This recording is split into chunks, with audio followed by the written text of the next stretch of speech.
are welcome to today's show. This is Morning Drive brought to you by SOFGI TV Network. I am Akpasi Teresa and thank you for joining us. First on today's news, the federal government has dragged the Academic Staff Union of Universities, ASUU, to the National Industrial Court over the union's ongoing strike, which is in its 7th month. In a statement on Sunday, the head of press and public relations at the Ministry of Labour and Employment, Olajide Oshundu, said the federal government took the decision after dialogue between it and ASUU failed. The government wants the National Industrial Court to order ASUU members to resume work while the issues in dispute are being addressed by the court. Now on world news, Queen Elizabeth II's coffin arrives at Edinburgh Palace. Thousands of mourners thronged the route of the final journey of Queen Elizabeth II on Sunday as the coffin arrived in Edinburgh from the Scottish retreat where she died. Huge crowds packed the streets of Scotland's capital as the years-bearing Britain's longest-serving monarch completed the first leg of a sombre Odysseus that will culminate with a state funeral in London on September 19. Soldiers in kilt stood to attention at the 7-car cottage arrived at Holyrood House Palace after a 6-hour drive from the Queen's Balmoral residence, where she passed away on Thursday at the age of 96.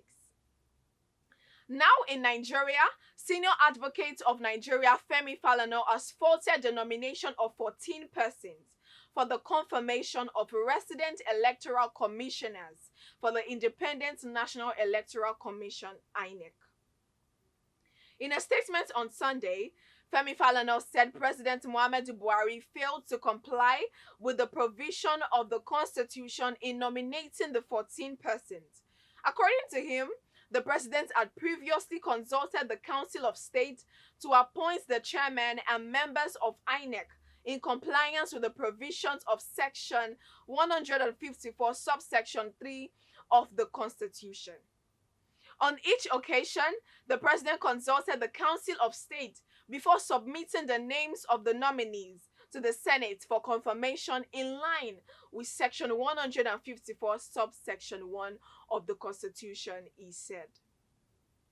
But for some undisclosed reasons, the president has forwarded the nominations of 14 persons for confirmation of resident electoral commissioners without any prior consultation of the Council of State. The nominations have since generated controversy as some of the nominees have been accused of being members of the president's party, the All Progressive Congress. Some groups, including civil society organizations, have also condemned the nominations, saying they amounted to discrimination against women. According to Femi Falana, the move also contradicted the promise of the president to ensure a free and fair general election next year. Now on sport, Spanish teenager Carlos Alcaraz claimed the maiden Grand Slam title at the US Open on Sunday and became the youngest man to ascend the world #1 ranking. The 19-year-old dragged his weary body to a 6-4, 2-6, 7-6, 7-1, 6-3 victory over Norway's Casper Ruud in the final.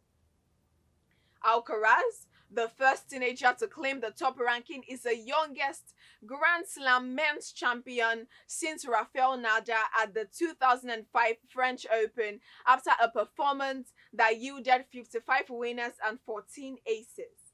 On a day of landmarks, he is also the youngest champion in New York since Pete Sampras in 1990. And that is all we can take on the news for today. I am Akpasi Teresa and thank you for joining us.